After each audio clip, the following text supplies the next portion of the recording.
Punjab and Haryana high court ने आशुतोष महाराज को समाधि से निकालकर उनका अंतिम संस्कार करने की जो मोहलत दी है, वो मोहलत 15 दिसंबर को खत्म हो रही है। यानी अदालती आदेश के हिसाब से 15 दिसंबर से पहले अंतिम संस्कार हो जाना चाहिए। मगर महाराज के साधकों ने उनके आश्रम यानी दिव्य ज्योति जागृति संस्थान में 14 और 15 दिसंबर को ही विशाल सत्संग के आयोजन का ऐलान कर दिया है।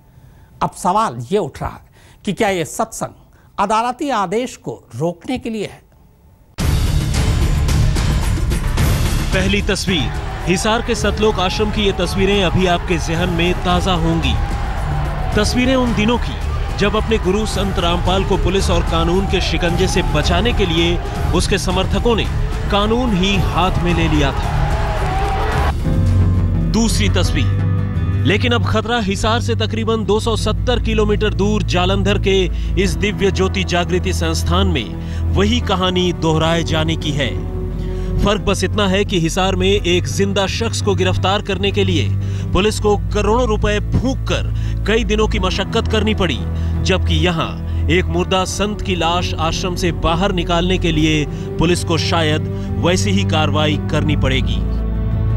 क्योंकि एक तरफ तो पंजाब एंड हरियाणा हाईकोर्ट ने आशुतोष महाराज की लाश के अंतिम संस्कार के लिए पंजाब सरकार को 15 दिनों का अल्टीमेटम दे दिया है, जिसकी मियाद 15 दिसंबर को पूरी हो रही है।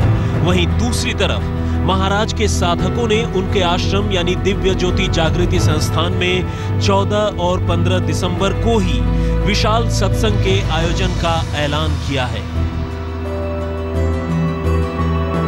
मतलब साफ है कि 14-15 दिसंबर से पहले अगर शांतिपूर्ण तरीके से आशुतोष महाराज के भक्तों को समझाकर पुलिस उनकी लाश को अंतिम संस्कार के लिए निकाल पाने में कामयाब नहीं हो सकी, तो 14-15 को यही कोशिश करने पर टकराव वाले हालात जरूर पैदा होंगे। क्योंकि इस रोज देश भर से हजारों लोग इस आश्रम में सत्संग के लिए पहुंचेंगे और तब उनके सामने उनकी मान्यता के खिलाफ फ्रीजर में रखे महाराज के जिस्म को वहां से निकाल पाना एक मुश्किल काम होगा। अब आश्रम की तरफ से इस सत्संग को बेशक एक रूटीन आध्यात्मिक कार्यक्रम बताया जाए, लोगों को शक है कि ऐसा जानबूझकर टकराव के इरादे से किया जा रहा है। सत्संग तो रामपाल ने भी करवाया था। रामपाल ने जब सत्संग के लिए लोग आए तो उसको उधर ही बंद कर दिया।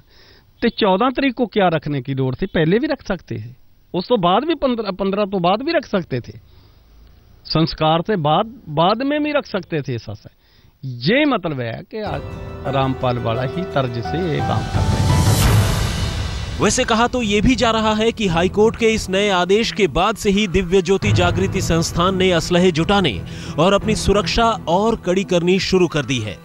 आम लोगों की बात छोड़िए, यहाँ तक कि पुलिस को भी पास फटकने की इजाजत नहीं है और यहीं से शक की शुरुआत होती है। जानना चाहते हैं कि आखिर स्थिति क्या है, क्या पुलिस वहां तक पहुंच पाती है कि आपको भी रोक दिया जाता है? नहीं, उसके लिए जो उनके पर्सनल सिक्योरिटी गार्ड हैं, जो पर्सन उनके साथ लगे हुए थे, वो डेली उनको चेक करते हैं।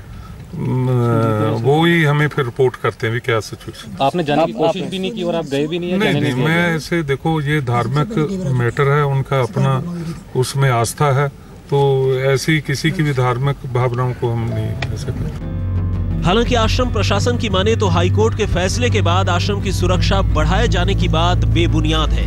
उनका कहना है कि आश्रम की हिफाजत के लिए सरकार ने सालों पहले उन्हें अपने सेवादारों को इस काम में लगाने का सुझाव दिया था और तब से यही परिपाटी चली आ रही है। फिलहाल हालत ये है कि हर रोज इस आश्रम में कम से कम 3 से 4 हजार लोग दर्शन के लिए पहुंचते हैं और चले जाते हैं, जबकि 700-800 लोग नियमित रूप से यहीं रह रहे हैं।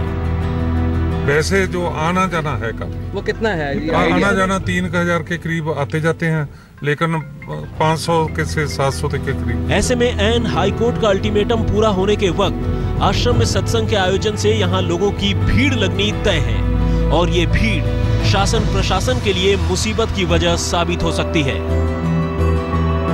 हाईकोर्ट के साफ आदेश है कि 15 तारीख तक आशुतोष महाराज का अंतिम संस्कार हो जाना चाहिए, तो दूसरी तरफ आश्रम के प्रतिनिधियों ने 14 और 15 तारीख को एक बड़े सत्संग का ऐलान आश्रम के अंदर कर दिया है। कुल मिलाकर कहीं ना कहीं दिव्य जागृति संस्थान भी कहीं ना कहीं बरवाला आश्रम की तर्ज पर आगे बढ़ रहा है। आपको याद होगा कि बरवाला आश्रम में भी रामपाल ने गिरफ्तारी से बचने के लिए कुछ दिन पहले ही एक बड़े सत्संग के बहाने बड़ी भीड़ जुटा ली थी।